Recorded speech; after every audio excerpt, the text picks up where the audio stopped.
Et on va pouvoir accueillir le prochain de cette soirée sous vos applaudissements, s'il vous plaît. On applaudit. Et c'est Sofiane.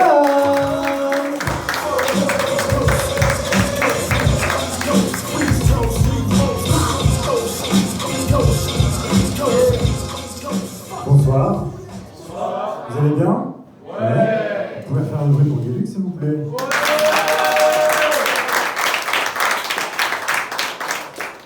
Donc je me présente, je m'appelle Sofiane.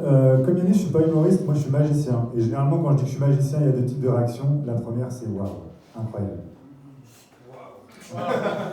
Apparemment pas. Et la deuxième, c'est j'aime pas la magie, ça m'énerve. Il y a des gens que ça énerve? C'est marrant, hein, que ça énerve. Il y a toujours, parce que comme je suis magicien, ça t'énerve? Tu sais, je suis magicien professionnel, et il y a des gens qui m'engagent à des événements alors que ça les énerve. Tu vois, c'est comme si tu adorais le foot, tu aimais le beau jeu, puis tu supportais Guingamp. C'est chelou, hein. C'est chelou. Mais je peux vous le prouver que je suis magicien. Attention, vous êtes prêts? Oui. C'est mal, hein. Je peux faire mieux que ça, regardez. Et attention, le troisième. Ouais, je vous ai tous vus. Et quand j'étais petit, moi je voulais pas être magicien, parce qu'on pense que je voulais être magicien quand j'étais petit. Est-ce que parmi vous, il y a des gens qui dessinent très bien, extrêmement bien? Moi, je suis fasciné par les gens qui dessinent extrêmement bien. Moi, quand j'étais petit, si bien que je voulais être dessinateur. Je sais pas si c'est commun, mais moi, je trouve que les gens qui dessinent super bien, vous voyez, en trois coups de crayon, ils font un truc de ouf. Moi, en 3 coups de crayon, je te fais un triangle. Isocèle. Et ça m'a toujours fasciné, parce que généralement, quand tu demandes à un petit garçon ce qu'il veut faire, il va te dire bah, je veux être footballeur pour gagner la Coupe du Monde, je veux être astronaute pour aller dans l'espace. Moi, je veux être dessinateur. Moi, je veux fumer des roulets. Alors moi, ça me fascine réellement, parce que moi, j'ai une pote qui dessine extrêmement bien, elle voyage pas mal, et à chaque fois, il y a des petits carnets, puis elle dessine, etc. Et tu vois, ces trucs, c'est hyper stylé. Et je suis parti en voyage, du coup, je prenais des carnets aussi pour voyager, pour écrire mes périples. Et au final, au bout de 2 jours, c'est juste des listes de courses, quoi. Et en fait, je trouve ça hyper stylé dans le dessin, c'est qu'en fait, c'est un bon moyen, c'est un bel échappatoire. Ça peut être le cinéma, ça peut être la lecture, ça peut être les séries, etc.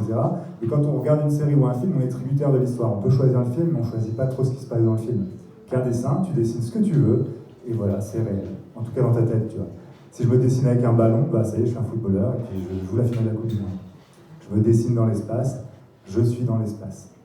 Je me dessine avec un micro devant une foule, et là, j'annonce les promotions saucissons à Auchan. Un saucisson acheté, 8 offert. Faut rêver grand. Faut rêver grand. Et quand j'étais petit, du coup, on m'offrait des mallettes à dessin. Enfin, pendant un moment, je recevais tout le temps des mallettes à dessin, et je pensais que si j'avais une mallette à dessin, bah ça y est, je serais bon en dessin. Et pas du tout. Pas du tout. C'est comme quand t'es petit, on t'offre des chaussures qui courent vite. Pas du tout non plus. Quand j'étais petit, j'ai fait du tennis et ma mère m'avait acheté des tennis. Je pensais que c'était des chaussures spéciales pour le tennis. Et j'ai fait 3 ans de tennis, pendant 3 ans je les ai mis, mais de 7 à 10 ans, tes pieds grandissent, et à la fin, je jouais pas mieux au tennis, mais j'avais mal aux pieds. J'avais extrêmement mal aux pieds.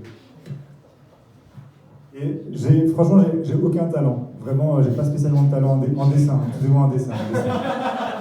Si je sais faire un truc, je sais faire une espèce de goutte d'eau avec ma bouche. Vous voulez voir? Ouais. En fait, je sais pas le faire.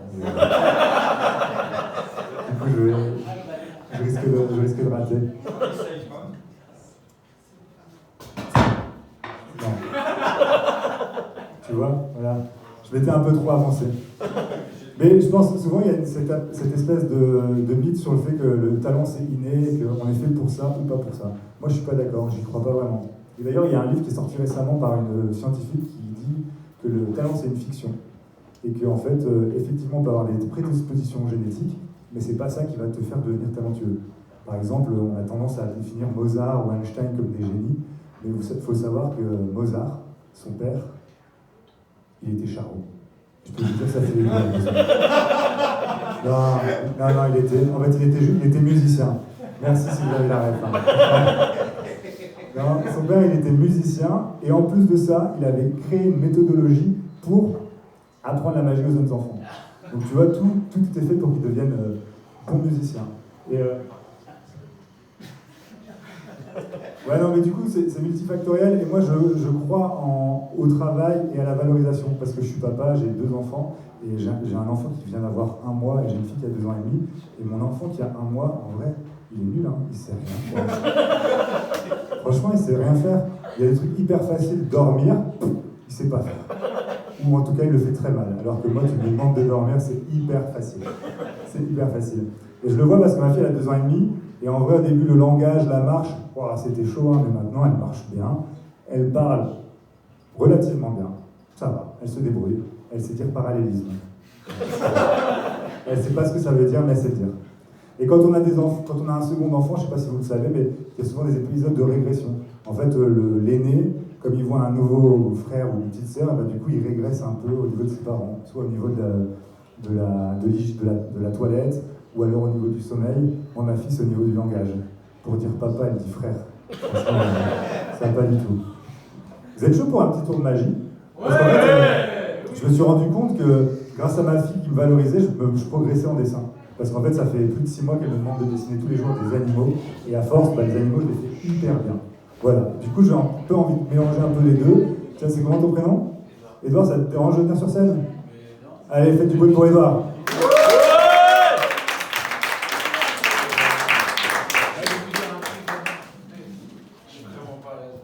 Non, mais t'inquiète, assieds-toi. Je suis très beau. Ouais, vas-y, assieds-toi. Ici, j'ai piqué des pattes à ma fille, c'est des pattes animaux, d'accord? Tu vas mettre, lève la tête, mets la main, vas-y. Ouais, mets la main, ici, t'en prends un. Moi, je regarde pas. Vas-y, t'en as un. Tu regardes, tu l'as identifié, tu sais ce que c'est? Ouais? C'est bon? Ouais, ok. Ok, bah tu vas essayer de l'imaginer dans son environnement naturel, je vais essayer de le deviner et je vais le dessiner très rapidement.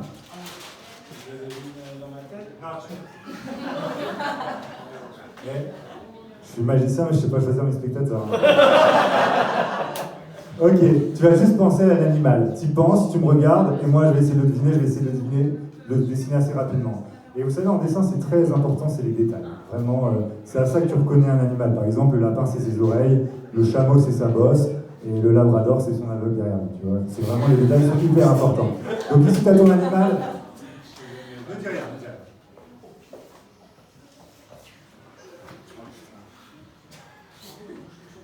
Je vous le montre, ne dites rien. Est-ce que pour la toute première fois, tu peux dire ton animal? Ouais, tu peux le dire. Non? C'est quoi? Le truc avec ses grandes oreilles. Ouais, ok. Tu serais choqué si je t'avais dit que j'avais dessiné un éléphant? Non.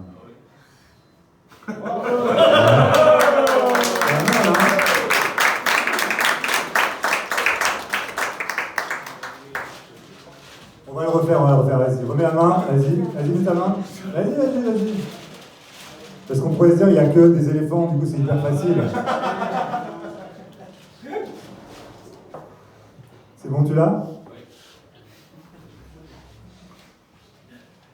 Ne dis rien.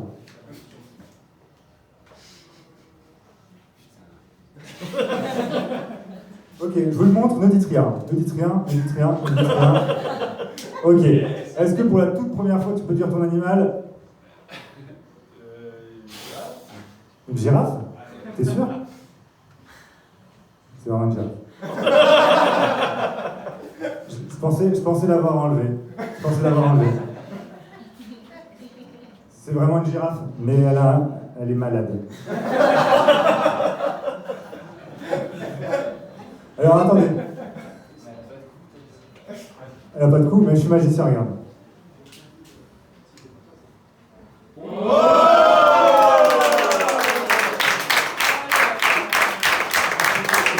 Et en plus, je l'offre en cadeau. Tiens.